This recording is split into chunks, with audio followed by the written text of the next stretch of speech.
The evening I found myself in Ethan's room transformed into one of the most indelible nights of my existence. It began on a seemingly tranquil Monday.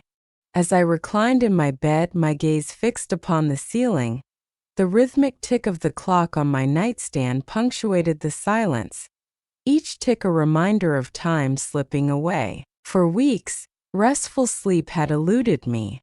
The bed loomed vast, the void beside me a persistent echo of my husband's infrequent presence. He mentioned that his job kept him out late. At times, he would simply not return, citing exhaustion from a client dinner or a business trip as the reason for not making the drive. I had long ceased to question it, yet the encroaching silence that lingered felt foreboding, as though a fragment of my being had been quietly fading into the void. Ethan, conversely, had taken up residence in our guest room for the past year. He and my husband shared a long-standing friendship, so when Ethan found himself in need of a temporary home between jobs, I readily consented. As time passed, I began to observe nuances about him that had previously escaped my notice. He was now 24, possessing a certain strength in his physique, and he moved with a self-assurance that was impossible to overlook.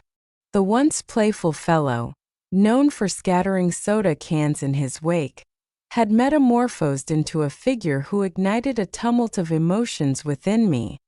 Confusion mingled with an exhilarating, albeit forbidden, thrill. I reprimanded myself for experiencing these emotions. What sort of woman finds herself drawn to a friend within the confines of her own home? Yet the more I endeavored to suppress these thoughts, the more potent they grew. As the clock ticked towards the late hours of Monday night, a subtle rustle of footsteps echoed through the hallway, shattering the silence that enveloped the space. My heart raced and I paused, straining to hear as the echoes dwindled away. It was merely Ethan, likely seeking a drink of water, I reassured myself, though my hands trembled nonetheless. I clenched my eyelids tight and summoned every ounce of tranquility within me. He's merely a tenant, a companion. Yet the tension lingered, refusing to dissipate. Uncertainty enveloped me, yet I sensed an undeniable transformation stirring within. The following morning I discovered Ethan in the kitchen, casually leaning against the counter, cradling a mug of coffee. The sunlight streaming through the window accentuated the contours of his face, bathing his skin in a delicate golden hue. He looked up as I entered, a faint smile playing on his lips. "Morning," he murmured, his voice low and slightly raspy. Morning arrived and I found myself wrestling with the coffee maker, a distraction from the urge to keep my gaze fixed on him. "Did you find it difficult to drift off last night?" he inquired. "What leads you to that conclusion?" I responded, taken aback. He shrugged, lifting the glass to his lips for a sip. "I noticed the restless movements of your body as you struggled to find peace in slumber. I sensed that something might be weighing on your mind." I released a laugh that came out a bit too hastily. "It seems there is an abundance of thoughts swirling in my mind." He nodded with a contemplative air. "Same," he said, and that solitary word hung in the air, thick with an unspoken weight that neither of us dared to identify. In the soft glow of the afternoon, I found myself in the living room, meticulously folding laundry while the TV murmured softly in the background. Ethan lounged on the couch, his fingers gliding over the screen of his phone. It ought to have been entirely mundane, yet my gaze continually wandered toward him. Is folding laundry a task you ever take on? Or is it solely my responsibility? I jested, attempting to stitch, and he laid back. He raised his chin, a lopsided smile spreading across his features. I was under the impression that was your sole privilege. I have no desire to take it from you. Oh, you're utterly insufferable, I retorted, hurling a crumpled sock in his direction. With a chuckle, he seized it, then sent it soaring back in a graceful curve. Very well, I shall lend my assistance. He gracefully descended from the couch and knelt beside me, retrieving a pristine towel.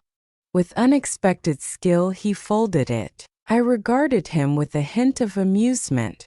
It seems there is much I remain unaware of regarding you, I observed.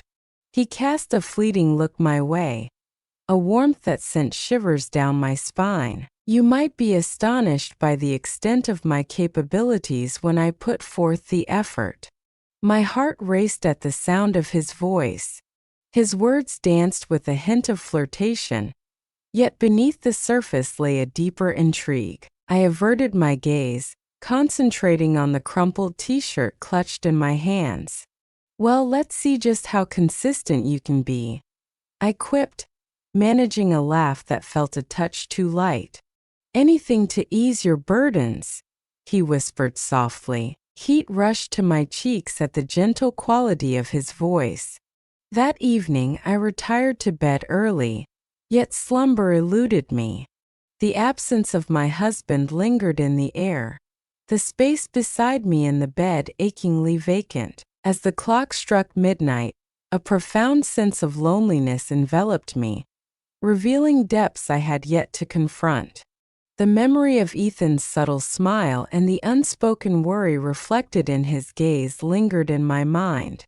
For countless months, I had been deprived of the sensation of being truly acknowledged. I came to understand that this was precisely the sensation Ethan evoked in me, one of being seen, of being cherished. Then arrived the moment I never anticipated. The sound of movement in the hallway sent a jolt through my heart. I had promised myself to remain within the confines of my room, to refrain from any impulsive actions.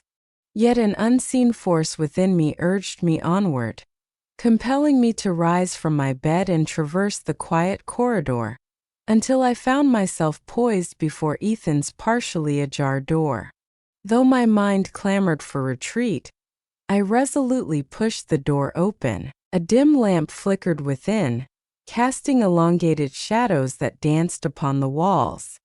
Ethan's back was slightly averted. He perched on the brink of his bed, his shoulders knotted with tension. My breath hitched as I noticed he was cradling something in his hands, a small photograph seemingly of me.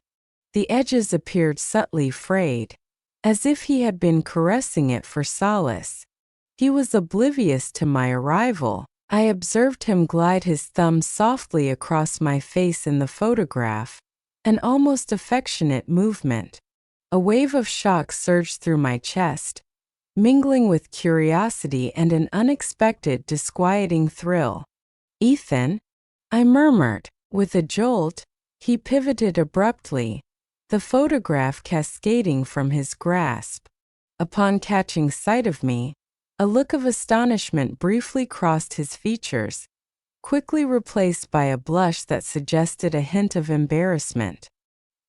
He hurriedly snatched the picture, clutching it to his chest as though to shield it from view. "I apologize." His words faded into silence, an unintended confession hanging in the air.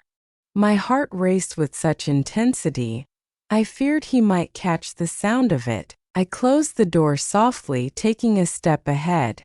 "That's a portrait of me," I murmured softly. "From where did you acquire that?" He swallowed, his gaze flitting elsewhere. "A couple of years ago, during a barbecue, it was captured. Somehow it found its way to me, and I chose to hold on to it." He hesitated, his voice sinking to a whisper. "I apologize. I'm aware that it may seem unusual. I simply, at times I gaze upon it and ponder whether you find joy. In this photo you exude a sense of freedom." Warmth surged across my cheeks. Instead of feeling anger or being unsettled, His confession tugged at my heartstrings. What makes you believe that I'm not content? I let out a fragile chuckle. I am wed, residing in a lovely abode, following a steady routine. He lingered in that moment, shoulders drooping, his gaze locking onto mine with a force that sent tremors through me. I believe you deserve more, he murmured softly. Yet, I find myself in the position of uttering those very words. Yet, each time I lay eyes on you, I feel an absence, as if you bear the burden of existence all by yourself. Though I longed to refute it, the words eluded me. Instead, I felt an irresistible pull, inching nearer, captivated by the raw vulnerability reflected in his gaze. I settled onto the bed beside him, careful not to encroach on his space. He held the photo tightly in his hands. Faint illumination unveiled my visage on that tiny fragment of paper, grinning in a fleeting instant I scarcely recalled. You keep my picture, I whispered, still in a daze. What is the reason behind this? His eyes drifted downwards. For the reason that you linger in my thoughts incessantly. A flutter stirred within my stomach. In that fleeting moment, silence enveloped us both. The stillness enveloped us, punctuated only by the rhythm of our breaths, each one uneven and electric. Outside, the house lay in a profound silence. In that moment, it seemed as though the vastness of the world had contracted, leaving only the two of us in this delicate, personal realm. Ethan, I started, my voice quivering. You know I'm married. He offered a subtle nod, his breath escaping in a tremulous sigh. I am aware. I despise the possibility of this being so misguided. However, I don't despise the emotions that arise when I'm in your presence. All that resided within me came undone.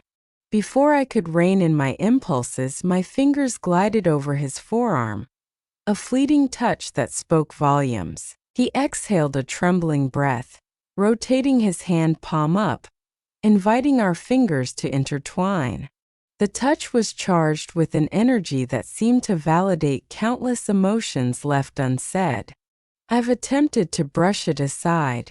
I confessed, my heart racing within my chest. Attempted to feign that you are merely a companion, or perhaps an old acquaintance of my husband. Yet I can no longer deceive myself. Loneliness envelopes me, and you illuminate my existence. He tightened his grip on my hand, drawing me nearer.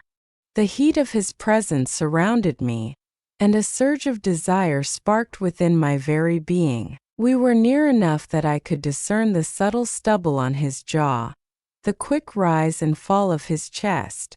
I don't want you to feel alone anymore, he murmured gently. His words, unadorned yet brimming with feeling, severed the final strand of my composure. I leaned in, pressing my lips against his distracted kiss. Initially, it was tender, with both of us cautious, our hearts racing in a blend of exhilaration and trepidation.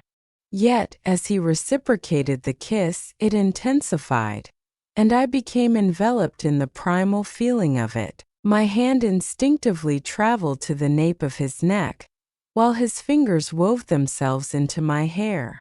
We momentarily separated, each of us drawing in quick, desperate breaths. His eyes darted to the photograph lying in his lap before returning to meet mine. A tremulous laugh slipped from my lips, a blend of sorrow and solace. I can hardly fathom that we are embarking on this journey. He pressed his forehead gently against mine. It has danced through my mind countless times. My heart contorted. I ought not to feel joy at that, I murmured. Yet I find myself in that very state. The ensuing moments dissolved into a haze of entwined bodies and whispered breaths. The pang of guilt for betraying my marriage surged through my thoughts, yet it was overshadowed by an insatiable yearning to be wanted, to be desired. In that moment, I experienced a profound sense of vitality, as if my heartbeats had reclaimed their rightful ownership. In the way Ethan embraced me, it appeared he too sensed that urgent, electric connection.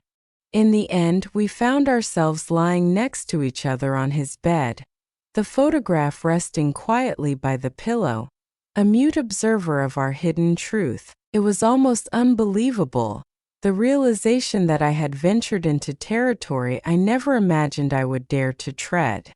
The soft luminescence of the moon seeped through the curtains, creating fragmented bands of light that danced upon the walls. "What comes next?" I inquired softly, my fingertips gliding gently over his forearm. He trembled at the contact, yet remained still. "I don't know," he confessed, turning his head so our gazes could intertwine. "I can only say that I have no regrets about this choice." A tear traced its path down my cheek, born from a tumult of relief, fear, and a whisper of hope. "I don't either." I persevered, though my voice faltered. "Yet, a new chapter unfolds before us." He nodded, a tapestry of concern weaving itself into the lines of his forehead. "I am aware. I apologize if my actions have complicated things for you. I hushed him with a gentle kiss, allowing my lips to express what my words could not convey. We remained in that delicate stillness for a time, two souls ensnared in a fleeting instant, acutely aware that it was a transient reprieve. At last, I managed to lift myself to a standing position. The hour hand on his nightstand clock crept just beyond 3 in the morning. "I must leave," I murmured, the weight of understanding settling upon me that I needed to retreat to my own room before the first light of dawn broke. "Could we perhaps have a conversation tomorrow? We must unravel this mystery." He nodded, rising to sit alongside me. With a tender motion, he lifted the photograph and placed it into the drawer of his nightstand, as if safeguarding a beloved secret.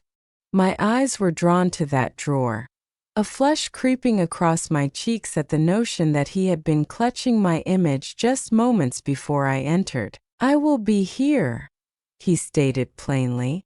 I lingered at the threshold, casting a final glance behind me. The yearning in his gaze rendered departure almost unbearable. I closed the door softly, every step toward my room igniting a surge of doubt intertwined with a forbidden excitement. I pondered whether the silence of the house would somehow expose my treachery. A pang of guilt settled in my chest, yet alongside it flickered a small ember of euphoria. Throughout the night, slumber continued to evade me. My thoughts swirled with uncertainty. Was shame the appropriate response? Should I confide in my husband? Should I stay with him or walk away? Would Ethan and I ever genuinely find ourselves together? None of them elicited a response from me.